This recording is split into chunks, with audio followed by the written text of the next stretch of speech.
Vous voulez passer de ce type de lecture à une beaucoup plus fluide comme celle-ci? Mais la solution, c'est tout de suite.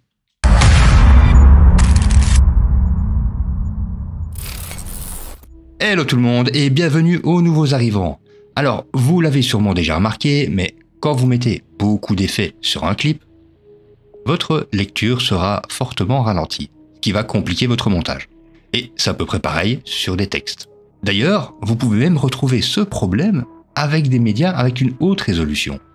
En tout cas, si votre ordinateur n'est pas assez puissant pour le supporter. Dans ce cas-là, on va avoir recours à deux solutions. Les proxies et les médias optimisés. Concernant les proxies, ce sont des versions de vos fichiers originaux, mais dans une résolution et ou un codec plus faible. Ils sont utilisés pour faciliter le montage en réduisant la charge sur votre ordinateur. Par exemple, si vous travaillez avec des fichiers 4K, vous pouvez créer des proxies en 1080p ou même en 720p. Cela vous permet de monter plus rapidement et plus facilement, surtout si votre machine n'est pas puissante. Quant aux médias optimisés, ils sont similaires aux proxies, mais ils sont généralement de meilleure qualité. Ils sont créés en utilisant un codec moins compressé, ce qui les rend plus faciles à lire et à manipuler par le logiciel de montage. Par exemple, vous pouvez convertir vos fichiers H.264 en DNxHR ou en ProRes si vous êtes sur Mac, qui sont des codecs plus adaptés au montage. Contrairement aux proxies, les médias optimisés sont souvent utilisés pour des tâches exigeantes comme l'étalonnage des couleurs. Et évidemment, vous le savez bien, on a aussi le render cache, qui est la petite barre bleue juste là. Si vous ne le saviez pas encore, pour l'activer, vous allez dans Playback, Render Cache et vous le mettez sur Smart. Ensuite, il est important de savoir où se trouvent les paramètres justement des proxies et des médias optimisés. Pour ça, vous avez la petite roue crantée juste en bas à droite. Vous ouvrez et dans le Master Settings, vous descendez pour aller retrouver ces deux cases-là. La première, c'est tout simplement la résolution de nos proxies. Ici, je l'ai mis en quart, mais si je voulais, je pourrais regarder une résolution originale ou seulement moitié, voire même aller jusqu'à 1/16e de sa taille. Moi, je me dis en quart, c'est pas si mal. Ensuite, on a le codec. Alors, vous avez du plus gros, donc qui est le meilleur, au plus léger, qui sera le moins bon, enfin qui sera le meilleur pour votre lecture, mais qui aura une qualité plus faible. Et vous avez exactement pareil pour les médias optimisés. Vous pouvez choisir leur résolution, mais comme le but de médias optimisés c'est d'avoir la meilleure qualité possible, je l'ai laissé en choisir automatiquement. Et au niveau du codec, je n'ai pas choisi le meilleur des codecs, mais un qui me permet d'avoir une lecture assez fluide sur mon logiciel de montage. Donc le DNxHR HQX. Concernant le Render Cache Format, j'ai tout simplement choisi le HQ. Mais si je viens le rechanger, par exemple que je prendrais un SQ parce que la lecture est encore difficile, à ce moment-là, une fois que je vais sauver, DaVinci recalculera les effets qui étaient déjà dans ma timeline. Vient ensuite le Working Folder. C'est en réalité l'endroit où vous allez sauvegarder vos proxies et vos fichiers cache. Honnêtement, je vous conseille de mettre ça sur un disque dur SSD à part de votre C2.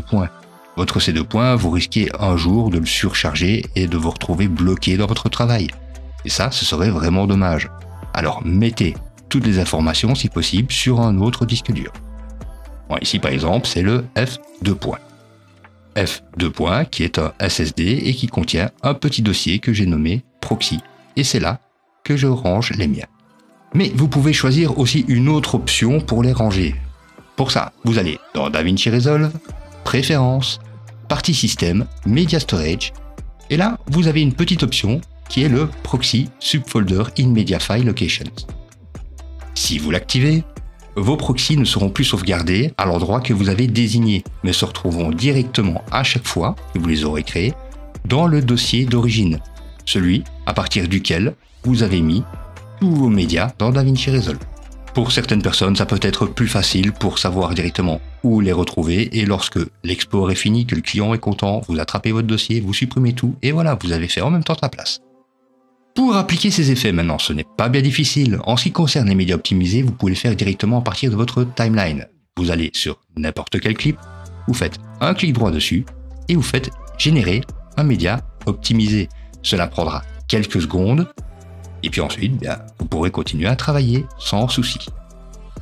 Vous voyez là, ça se passe en temps réel et c'est bientôt fini. Voilà, je me retrouve avec un média optimisé. Pour les proxys, ça se passe de manière un petit peu différente. On ne peut pas le faire directement dans notre timeline. Il faut aller dans le Media Pool. Vous allez sur le fichier votre clip ou votre clip concerné, vous faites un clic droit dessus, vous descendez et vous générez un média proxy. Là pareil, ça prendra un tout petit peu de temps, sauf que ça ira rien plus vite. Car comme je vous l'ai dit, c'est des fichiers qui prennent beaucoup moins de place. Ceci dit, vous pouvez aussi générer des médias proxy à partir de la page média. Clique droit dessus et générer un média optimisé ou même générer des proxys. Et à ce moment-là, l'avantage que vous avez ici dans la page média, c'est que vous pourrez voir si, oui ou non, vous avez généré des proxys pour un clip ou pas. Là, si vous n'avez pas la petite option juste ici, vous faites un clic droit sur la barre et vous ajoutez tout simplement les proxys pour voir s'ils le sont ou pas. D'ailleurs, si vous avez 3, 4, 5, 6 ou même 10 clips, vous pouvez tous les sélectionner dans votre Media Pool, faire un clic droit dessus et soit si vous avez un bon PC, vous faites générer un média optimisé. Et si vous allez travailler en groupe et à ce moment-là, vous savez qu'il y aura des PC qui seront moins puissants, vous générez des proxys. Par contre, vous allez être un petit peu embêté pour, on va dire, peut-être des clips de mariage, si vous vous retrouvez avec 100, 200, 300 clips. Car ici, faire 2-3 clips, ça va vite, mais si vous en faites 200, vous ne pourrez plus utiliser DaVinci Resolve durant ce temps. Pour ça, il y a encore une autre solution, et qui est disponible en plus dans la version gratuite. Pour ce faire, vous allez chercher dans vos programmes Blackmagic Design, et vous prenez le Blackmagic Proxy Generator. Alors en version gratuite, vous aurez la version Lite. Il n'y a pas de gros changements, c'est juste que vous avez une option de moins. Cela vous ouvre directement un dossier. Moi je sais que je vais aller sur mon bureau, que je vais aller sur Proxies and File Optimize Media, voilà, et je le sélectionne. Grâce à cela, il se retrouve affiché dans la petite fenêtre du Blackmagic Proxy Generator. Vous choisissez bien évidemment quel codec vous allez le mettre, en demi-résolution, en 8 bits 1080 ou en 10 bits 1080 qui est la plus haute résolution possible. Je vais le laisser dans ce format-là et appuyer tout simplement sur Start. Pendant qu'il fait le travail, je peux, moi, en attendant, travailler sur mon projet sans souci. Une fois qu'il aura fini, évidemment, tous mes clips seront passés en proxy. Comme ceci. Et si vous ne voyez pas la petite icône proxy juste là, c'est tout simplement qu'elle est désactivée dans la petite case juste là au-dessus. Là, vous travaillez sans les proxys, et comme ça, vous travaillez avec.